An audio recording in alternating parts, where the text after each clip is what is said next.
तो अब तक हम लोगों ने कई बार इंक्लाइन प्लेन में एक बॉडी को स्लाइड करवाया है। हमने अलग अलग तरह का सिनेरियो देखा है, जैसे कि ये ब्लॉक जो है ये ब्लॉक स्ट्रिंग से बंधा हुआ रहेगा, स्ट्रिंग पुली से पार होगा, कहीं पर वो फिक्स्ड होगा, या फिर वो किसी ब्लॉक से बंधा हुआ रहेगा, या फिर वो स्ट्रिंग फिर एक पुली से पार होके किसी रिजिड बॉडी से बंधा हुआ रहेगा। इस तरह के हमने तमाम तरह के सिचुएशन हम लोगों ने क्रिएट किया है। उसे सॉल्व कैसे किया जाता है, अलग अलग चीज़ों को कैसे पता किया जाता है, फिज़िकल क्वांटिटीज़ को, वो सब हमने देखा है। लेकिन उन सब क्वेश्चंस में एक ख़ास बात ये थी कि वहाँ पर जो कोएफिशिएंट ऑफ फ्रिक्शन हुआ करता था पूरे ये इंक्लाइन प्लेन में, वो कोएफिशिएंट ऑफ फ्रिक्शन जो है वो फिक्स्ड हुआ करता था। आज के इस क्वेश्चन की ख़ास बात ये है कि आज कोएफिशिएंट ऑफ फ्रिक्शन जो है ये फिक्स्ड नहीं होगा, बल्कि ये दूरी के साथ साथ, डिस्टेंस के साथ साथ वो कोएफिशिएंट ऑफ फ्रिक्शन इंक्रीज करता जाएगा। यानी हम कह सकते हैं शुरुआती जगहों में, मतलब ऊपर की तरफ सरफेस जो है, इस इंक्लाइन प्लेन का सरफेस जो है ये स्मूथ है, रिलेटिवली स्मूदर है। जितना ये नीचे उतरते हम जाएंगे उतना सरफेस जो है वो रफ होता जाएगा, यानी कि फ्रिक्शनल फोर्स इंक्रीज करता जाएगा। अब ऐसा हुआ तो फ्रिक्शन बढ़ते बढ़ते एक समय ऐसा आएगा कि बॉडी स्लाइड नहीं कर पाएगा। इसी से एसोसिएटेड है ये क्वेश्चन। ये क्वेश्चन है एरोडोव का प्रॉब्लम्स इन जनरल फिजिक्स किताब से, उस किताब का फर्स्ट चैप्टर का 102 नंबर क्वेश्चन है ये, 102nd क्वेश्चन। एक बार क्वेश्चन पढ़ लेते हैं। कहा गया एक छोटा सा बार है जो कि स्लाइड करना शुरू करता है एक इंक्लाइन प्लेन में, जो कि हॉरिजॉन्टल के साथ अल्फा एंगल बना रहा है। ये वो सिचुएशन है। The friction coefficient depends on the distance x covered as k is equal to, k is coefficient of friction, and that is equal to a into x. x है वो दूरी, ऊपर से कितना बॉडी नीचे आया वो डिस्टेंस है x, और ये a जो है a is a constant। तो हम कह सकते हैं बॉडी, लेट अस से कि ये जो बॉडी है ये बॉडी स्लाइड करते करते करते करते हमने एक आर्बिट्ररी पोजीशन कंसीडर कर लिया। लेट अस से यहाँ पहुँचा, यहाँ जो पहुँचा ये बॉडी, तो यहाँ पर ये जो डिस्टेंस है, दैट डिस्टेंस यहाँ से लेके यहाँ तक का distance, late us say that distance is x। ये हमने एक आर्बिट्ररी पोजीशन कंसीडर किया कि यहाँ से लेके यहाँ तक पहुँचा बॉडी, तो यहाँ पर कोएफिशिएंट ऑफ फ्रिक्शन कितना होगा, it will depend upon this value, इस पर डिपेंड करेगा। यानी कि इस जगह पे कोएफिशिएंट ऑफ फ्रिक्शन होगा a into x, वेराज a is a constant. ठीक है, वो हम बाद में इसका फ्रिक्शनल फोर्स को कैलकुलेट करेंगे। पहले तो देखिए पूछा क्या गया, find the distance covered by the bar until it stops. यानी कि यहाँ जितना ये नीचे गिरता जाएगा फ्रिक्शनल फोर्स इंक्रीज करता जाएगा, और एक समय ऐसा आएगा कि ये जो ब्लॉक है, ये ब्लॉक यहाँ पर आके किसी एक पोजीशन में आके ये रुक जाएगा। यानी इस जगह पे इसका स्पीड जो होगा, दैट स्पीड विल बी 0। यहाँ पर भी इसका ऑब्वियसली, जो कि हमने इसे जस्ट स्लाइड करने के लिए छोड़ा है, हमने इसे यहाँ पर छोड़ा है, तो यहाँ पर भी इसका स्पीड जो है ये 0 होगा। तो हमें क्या करना है, ये वाला डिस्टेंस जो होगा, ये वाला डिस्टेंस कितनी दूर जाके ये रुकेगा, find the distance covered by the bar until it stops.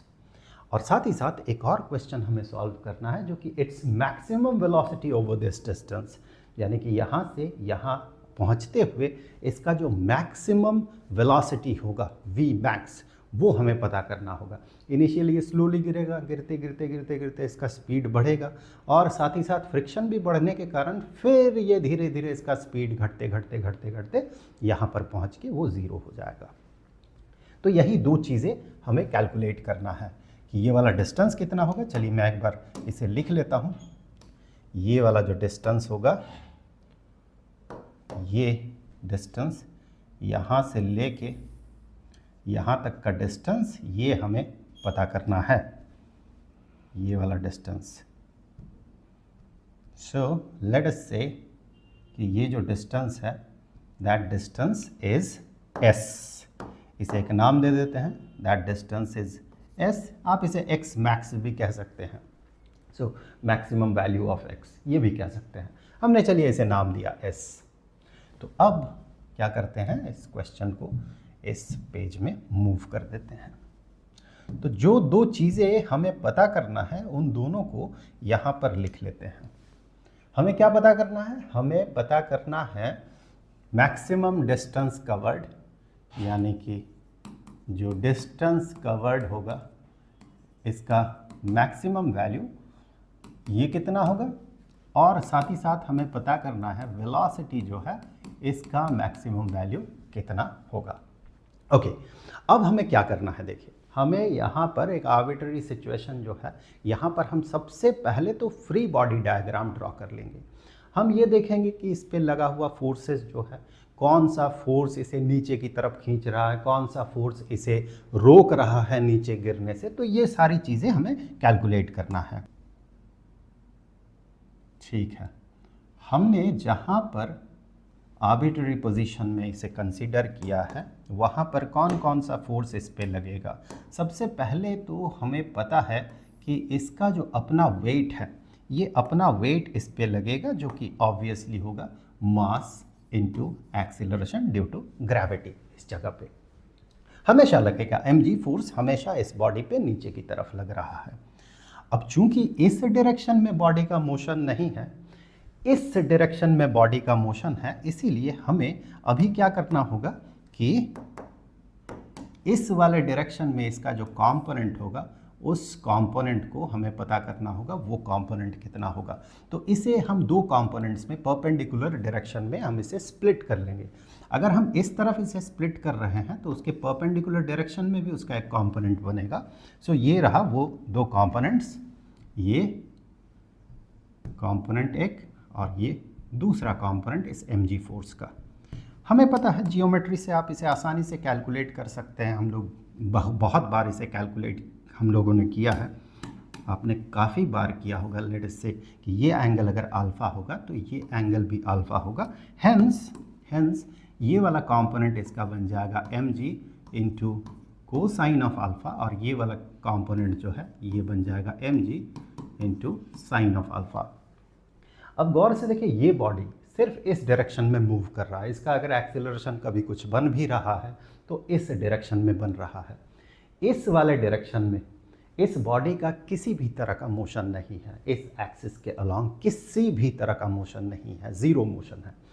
यानी इस फोर्स को कैंसिल करने वाला एक फोर्स चाहिए होगा, इसको कैंसिल करने वाला एक फोर्स चाहिए होगा, और वो फोर्स होगा जो ये सरफेस इस बॉडी पे एज नॉर्मल रिएक्शन अप्लाई कर रहा है। So that is normal reaction. So ये जो normal reaction, let us say that normal reaction is n, तो ये n इसका मैग्नीट्यूड जो है इसके बराबर हो जाएगा, तो ये दोनों फोर्सेस कैंसिल हो जाएगा, हेंस ये बॉडी इस डायरेक्शन में मूव नहीं करेगा। ये सारी चीज़ें हम लोगों ने कई बार हम लोगों ने इसे अप्रोच किया है, या फिर इस तरह के सिचुएशन को अप्रोच किया है। तो इसका मैग्नीट्यूड हो जाएगा mg into cosine of alpha, और इस पे जो फ्रिक्शनल फोर्स लगता है जो कि इसके रिलेटिव मोशन को रोकेगा या उसे अपोज करेगा, वो फ्रिक्शनल फोर्स इस बॉडी का मूवमेंट का जो टेंडेंसी होगा, ऑब्वियसली नीचे की तरफ ये मूव कर रहा, तो इसका टेंडेंसी नीचे की तरफ गिरने का है, तो उसके अपोजिट डायरेक्शन में होगा, यानी कि इस डायरेक्शन में फ्रिक्शनल फोर्स होगा। सो फ्रिक्शनल फोर्स जो है अपोजिट डायरेक्शन में होगा, इसके ठीक अपोजिट डायरेक्शन में फ्रिक्शनल फोर्स होगा। और हमें पता है कि फ्रिक्शनल फोर्स जो होता है ये होता है normal reaction into coefficient of friction. अब अगर आप कोएफिशिएंट ऑफ फ्रिक्शन को फिर से एक बार क्वेश्चन में पढ़ते हैं तो आप ये पाएंगे coefficient of friction is a constant into the distance travelled.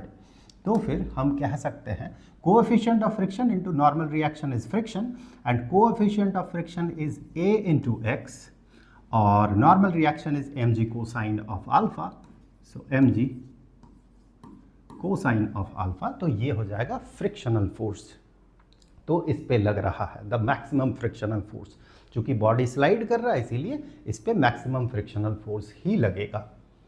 अब इस पे देखिए जो नेट फोर्स इसे एक्सीलरेशन क्रिएट करवाने के लिए ज़रूरी होगा वो नेट फोर्स होगा mg साइन ऑफ अल्फा, जो कि इसे गिरा रहा है, minus ax mg cosine of alpha, जो कि इसे रोक रहा है गिरने से, पीछे की तरफ लग रहा है।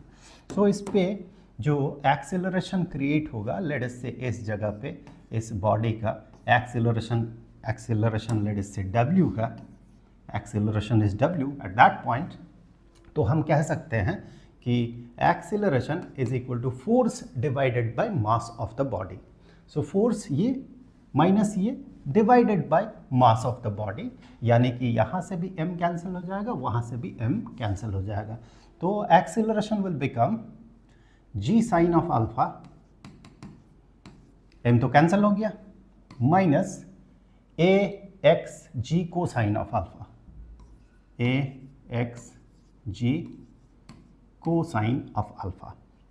अब आपको ये देखना है, एक्सीलरेशन तो ये मिल गया हमें, अब आपको ये देखना है कि यहाँ से हमें क्या पता करना है, हमें डिस्टेंस पता करना है, वेलोसिटी के साथ उसे इंटर रिलेट करना है, ये देखना है कि वेलोसिटी कब ज़ीरो होगा तो उस समय डिस्टेंस कितना होगा, यानी वेलोसिटी और डिस्टेंस को इंटर रिलेट करना है, वेलोसिटी को एज फंक्शन ऑफ डिस्टेंस हमें रिप्रेजेंट करना है। पहले क्वेश्चन के लिए भी वो हमें चाहिए और दूसरे क्वेश्चन के लिए भी वो हमें चाहिए कि and maximum velocity over this distance, उसका मैक्सिमम वेलोसिटी कितना होगा उसके लिए भी हमें ये चाहिए होगा। तो हमें क्या पता करना होगा, हमें पता करना होगा velocity as function of distance. तो यहाँ पर हम क्या कर सकते हैं, वेलोसिटी और डिस्टेंस को इंट्रोड्यूस करने के लिए एक साथ हमारे पास एक्सीलरेशन है, तो हम उसी एक्सीलरेशन को क्या कहेंगे, हम कहेंगे v into d v d x. So acceleration is, जैसे कि acceleration d v d t होता है वैसे ही v into d v d x होता है। So acceleration is v into d v d x and that is equal to g sine of alpha minus ax g cosine of alpha. अब यहाँ से आप इस dx को उस side में ले जाएं तो आपको मिलेगा v dv is equal to इस x को अगर इस साइड में ले जाते हैं तो आपको यही मिलेगा, ये तो रहेगा ही, और साथ ही साथ यहाँ dx जो है मल्टीप्लाइड हो जाएगा। अब यहाँ से x और v के लिए प्रॉपर फंक्शन बनाने के लिए हमें करना होगा इसे इंटीग्रेट। तो दोनों साइड में हम कर देंगे इंटीग्रेट, इधर भी और इधर भी। तो हमें जनरल फंक्शन अगर v का चाहिए तो हम सिंपली इसे बिना लिमिट का सॉल्व करेंगे, यानी इनडेफिनेट इंटीग्रल के तौर पे इसे हम सॉल्व करेंगे। तो जब हम यहाँ इसे परफॉर्म करेंगे तो ये बन जाएगा v square over 2 and that will be equal to g sine alpha dx, उसे इंटीग्रेट करने से g sine alpha g into sine of alpha, ये तो x इंडिपेंडेंट है तो ये कांस्टेंट की तौर पे रह गया, और dx को इंटीग्रेट करें तो आपको यहाँ पर x मिलेगा। बेहतर होता है अगर x को मैं यहाँ बीच में रखता हूँ, अच्छा दिखता है। अब यहाँ से minus ax g cosine of alpha into dx, उसे इंटीग्रेट करेंगे तो a g cosine of alpha तो कांस्टेंट है, वो तो एज इट इज रह जाएगा। x dx इंटीग्रेट करने से हमें मिलेगा x स्क्वायर डिवाइडेड बाई 2। तो जब हम इंटीग्रेट करेंगे तो हमें मिलेगा a g x square divided by 2 into cosine of alpha. अब चूंकि हमने इनडेफिनेट इंटीग्रल परफॉर्म किया है तो यहाँ पर एक कांस्टेंट ऑफ इंटीग्रेशन अपीयर कर जाएगा। अगर इस कांस्टेंट ऑफ इंटीग्रेशन को पता करना है तो इस पूरे मोशन में किसी भी एक पॉइंट ऑफ टाइम का जो सिनेरियो होगा उसे आप कंसीडर करें। आसान होगा अगर आप इस पॉइंट ऑफ टाइम को कंसीडर करें, मोशन के इस पॉइंट को कंसीडर किया जाए तो आप ये पाएंगे यहाँ पर कि यहाँ इस जगह पे वेलोसिटी तो ज़ीरो है ही और साथ ही साथ x का वैल्यू भी ज़ीरो है, यानी ये जो कंडीशन है at x is equal to 0, v is equal to 0, ये कंडीशन यहाँ सेटिस्फाई होना चाहिए, because this is the general equation of the motion of this body. तो ये पॉइंट ऑफ टाइम में जो सिनेरियो है वो भी यहाँ पर वैलिड होना चाहिए। दैट मीन x का वैल्यू 0, x का वैल्यू 0 और v का वैल्यू 0 अगर पुट करते हैं तो हमें अल्टीमेटली c का वैल्यू भी 0 मिलता है। देखिए ये 0 हो गया तो पूरा एक्सप्रेशन 0, ये 0 हो गया तो पूरा एक्सप्रेशन 0, v 0 हो गया तो ये एक्सप्रेशन 0। तो 0 is equal to 0 minus 0 plus c, यानी c भी 0 होगा। तो ये जो है ये हट गया यहाँ से। So this is the general equation या general expression of v in the function of x। Well इसे आप ऐसे भी लिख सकते हैं कि v जो है v is equal to under root 2 इधर चला गया तो 2 into G into X into sine of alpha minus ये 2 जो है मल्टीप्लाइड होगा तो कैंसिल हो जाएगा। So a ji x squared into cosine of alpha. तो आप ऐसे भी इसे रिप्रेजेंट कर सकते हैं। तो ये इसका वेलोसिटी का जनरल एक्सप्रेशन हो गया। हमें क्या पता करना है? हमें ये देखना है कि x का वैल्यू क्या होगा, विच इज़ s, जब v इज इक्वल टू 0 होगा। तो वही तो हम कहेंगे v इज इक्वल टू 0 यानी बॉडी स्टॉप होता है वहाँ पर, रुक रहा है वहाँ पर। सो ऐसे सिनेरियो में हम जो कंडीशन अभी हमें मिला, दैट कंडीशन इज x पता करना है हमें for v is equal to 0। So for v is equal to 0, इसके लिए हमें क्या करना होगा? देखिए हम कहेंगे 0 is equal to this thing, यहाँ 0 is equal to this thing.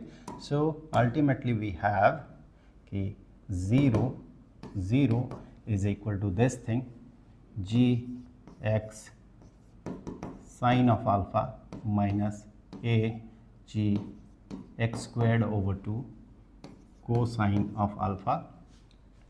तो यहाँ से आप x से डिवाइड कर सकते हैं, लेकिन नहीं करना चाहिए हमें। x से डिवाइड करने से ये x कैंसिल हो जाएगा, ये एक x कैंसिल हो जाएगा, तो हमें ऐसा नहीं करना चाहिए। Reason being x might be 0, क्योंकि जब v इज इक्वल टू 0 उस कंडीशन में आपको इनिशियल पॉइंट ऑफ टाइम में भी वो सेटिस्फाई करता है। सो ऐसा हमें नहीं करना चाहिए। करेंगे तो आपका जो आंसर है वो तो गलत नहीं आएगा, लेकिन ये तरीका, अप्रोच करने का तरीका ये सही नहीं होता है। तो ऐसे में हम इसे अगर परफॉर्म करते हैं, इसे मैं पहले लिख लेता हूँ, यहाँ से x को कॉमन ले लेते हैं। सो x को कॉमन ले लेते हैं, द प्रॉपर कंडीशन ये हमें शो करेगा फिर कि v कब 0 होगा, ये हमें शो करेगा ये।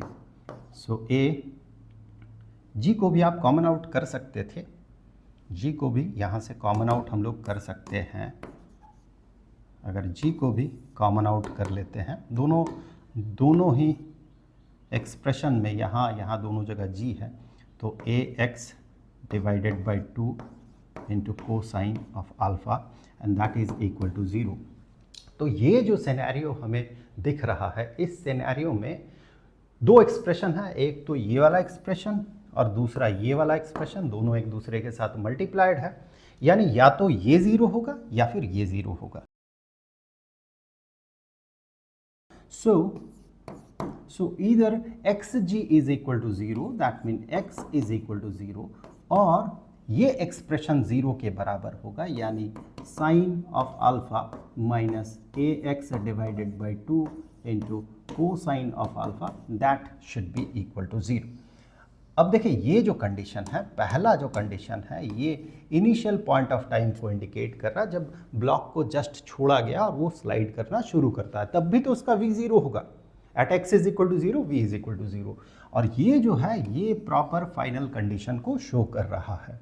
यानी हमें चाहिए होगा x का वो वैल्यू जिसके लिए v 0 होगा, और उसे हमने s कंसीडर किया है, तो यहाँ पर x को हम s मान सकते हैं। तो ये कंडीशन वो कंडीशन है। तो यहाँ से हम कह सकते हैं अगर ये 0 हुआ तो फिर ax divided by 2 cosine of alpha that is equal to sine of alpha.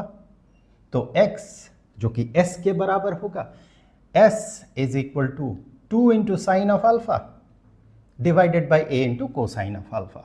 So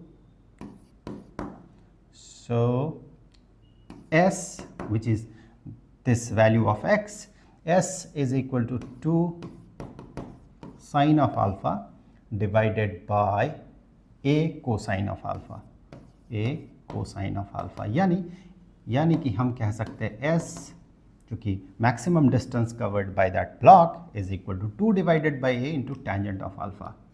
so 2 divided by a into tangent of alpha. So this is, ये एक पार्ट हम लोगों ने सॉल्व कर लिया कि s कितना होगा. अब हमें v मैक्स पता करना है. v मैक्स को हम कैसे पता कर सकते हैं? किसी भी एक्सप्रेशन का मैक्सिमम वैल्यू, v का जो एक्सप्रेशन है विच इज़ दिस वन, इसका मैक्सिमम वैल्यू हम अगर पता करना चाहें तो हमें क्या देखना होगा कि यहाँ पर वेरिएबल कौन है? वेरिएबल x है. यानी कि v को x के रेस्पेक्ट में डिफरेंशिएट कर दे और उसे 0 से इक्वेट कर दे तो आपको वो कंडीशन मिल जाएगा जहाँ पर कि v का वैल्यू मैक्सिमम होगा. सो ये मैक्सिमम मिनिमा का कॉन्सेप्ट है. जब हम लोग फिज़िक्स पढ़ते हैं तो उस समय कुछ बेसिक चीज़ें मैथमेटिक्स की वो पता होना हमारे लिए बहुत ज़रूरी होता है, तब जाके फ़िज़िक्स के प्रॉब्लम्स को हम अप्रोच कर सकते हैं. जैसे कि डिफरेंशिएशन हो गया, इंटीग्रेशन हो गया, मैक्सिमा मिनिमा हो गया, लॉगरिदम हो गया, ट्रिगोनोमेट्री, इस तरह की चीज़ों को हमें पढ़ना पड़ता है पहले. ट्रिगोनोमेट्री तो हम स्टैंडर्ड 11th में शुरुआत में ही पढ़ लेते हैं मैथमेटिक्स में, लॉगरिदम भी पढ़ ही लेते हैं. प्रॉब्लम होता है डिफरेंशिएशन जो कि 11th के अंतिम भाग में है या मध्य भाग में है, और इंटीग्रेशन और maxima minima. Integration maxima minima 12th में होता है मोस्टली. तो इसीलिए हमें पहले ही फिज़िक्स पढ़ने से पहले ही जो बेसिक अंडरस्टैंडिंग है इन सब चीज़ों का, कैलकुलस कहते हैं हम उसे, कैलकुलस का जो बेसिक अंडरस्टैंडिंग है वो क्लियर कर लेना चाहिए. चाहे कहीं भी आप ऑनलाइन पढ़ ले, किसी अपने टीचर के पास पढ़ ले, फिज़िक्स शुरू करने से पहले ये सारी चीज़ें पढ़ लेना चाहिए होता है. वैसे इस चैनल पे भी अवेलेबल है, अगर आप इसके होम पेज में जाएं तो वहाँ पर आपको शुरुआत में ही बेसिक मैथ्स फॉर फिज़िक्स ये टॉपिक अवेलेबल मिलेगा, ये प्लेलिस्ट आपको मिलेगा. तो यहाँ पर हमें क्या करना है? v को x के रेस्पेक्ट में डिफरेंशिएट कर देना है और उसे 0 से इक्वेट करना है. यहाँ इंटरेस्टिंग चीज़ ये है कि यहाँ पर चूंकि अंडर रूट है तो इसे अगर हम x के रेस्पेक्ट में डिफरेंशिएट करेंगे तो थोड़ा लंबा पड़ जाएगा, गलती होने का चांसेस ज़्यादा है. तो बेहतर होगा हम ऐसे इसे अप्रोच करें कि v, चूंकि v का वैल्यू इस पूरे मोशन में, v का वैल्यू कभी नेगेटिव तो है नहीं, सिर्फ पॉजिटिव वैल्यू ही है. तो जब v का वैल्यू मैक्सिमम होगा उस समय v² डिवाइडेड बाई 2 इसका वैल्यू भी तो मैक्सिमम होगा. यानी अगर हम इस एक्सप्रेशन में मैक्सिमम वैल्यू पता कर ले कि इस x के लिए ये एक्सप्रेशन मैक्सिमम होगा, वही तो वो कंडीशन बताएगा जब v मैक्सिमम होगा, क्योंकि v मैक्सिमम तभी होगा जब v² डिवाइडेड बाई 2 मैक्सिमम होगा. तो हम क्या करेंगे? इसे x के रेस्पेक्ट में डिफरेंशिएट करके हम उसे 0 से इक्वेट कर देंगे. gx sine of alpha minus agx² divided by 2 cosine of alpha. Okay, so हमें वो कंडीशन मिल जाएगा. So for v to be maximum, so for v to be maximum, इसके लिए क्या करना होगा हमें? dx of v² divided by 2, इसी को हम x के रेस्पेक्ट में डिफरेंशिएट करके 0 से हम इक्वेट कर देंगे. तो ऐसा इसका मतलब होगा हम dx of gx sine of alpha minus agx² divided by 2 cosine of alpha, इसे हम x के रेस्पेक्ट में डिफरेंशिएट करके 0 से इक्वेट करेंगे. एक बार मैं चेक कर लेता हूँ. gx sine of alpha, gx sine of alpha minus agx² divided by 2, agx² divided by 2 into cosine of alpha, इसे 0 होना होगा. डिफरेंशिएट करेंगे जब फॉर मैक्सिमम v, तो हमें वो x वैल्यू मिल जाएगा जिस x के लिए v मैक्सिमम होगा. सो सो जब हम इसे x के रेस्पेक्ट में डिफरेंशिएट करेंगे, g sine of alpha is constant independent of x मुझे कहना चाहिए, हेंस इसे एज इट इज रखेंगे और x को x के रेस्पेक्ट में डिफरेंशिएट करेंगे विच विल बिकम 1। सो यहाँ से हमें मिल जाएगा g साइन ऑफ अल्फा, और फिर इसे जब हम डिफरेंशिएट करेंगे तो कांस्टेंट कौन है, देखिए कांस्टेंट है ए जी इंटू कोसाइन ऑफ अल्फा। मैं लिख लेता हूँ पहले इसे, ये इंडिपेंडेंट ऑफ x है, और एक्स स्क्वायर डिवाइडेड बाई 2, इसे x के रेस्पेक्ट में डिफरेंशिएट करें तो 2 यहाँ आ गया, 2x डिवाइडेड बाई 2, तो ये बन जाएगा x, that should be equal to 0। तो यहाँ से हम g डिवाइड करके g हटा सकते हैं and x will become sign of alpha divided by a cosine of alpha. So sine of alpha divided by a cosine of alpha, यानी कि tangent of alpha divided by a। तो x के इस value के लिए v का value maximum होगा, लेकिन हमें क्या पता करना है, v का मैक्सिमम वैल्यू होगा कितना, यानी कि v का जो जनरल एक्सप्रेशन है, v का ये जो जनरल एक्सप्रेशन है, this general expression v x के साथ इस तरह से रिलेटेड है, और x के उस सर्टेन वैल्यू के लिए टेंजेंट ओवर a, उस वैल्यू के लिए v मैक्सिमम होगा, यानी v max is equal to x के जगह पे tangent of alpha divided by a। तो इसे मैं एक बार लिख लेता हूँ, v is equal to 2gx sine of alpha, 2gx sine of alpha और agx squared cosine of alpha. So v का जो जनरल एक्सप्रेशन है, v का जनरल एक्सप्रेशन जो है ये under root 2gx sine of alpha minus agx squared cosine of alpha, ये है जनरल एक्सप्रेशन। एक बार मैं फिर से देख लेता हूँ, 2gx साइन ऑफ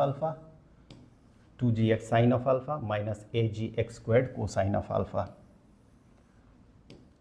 तो फिर हम यहाँ से कह सकते हैं कि v मैक्स जो होगा, that v max will be equal to, यहाँ x के जगह पे हम tangent of alpha divided by a put करेंगे, so 2g into tangent of alpha divided by a, और ये sine of alpha minus agx squared, यानी agx स्क्वायर्ड के जगह tangent squared alpha divided by a का square into cosine of alpha.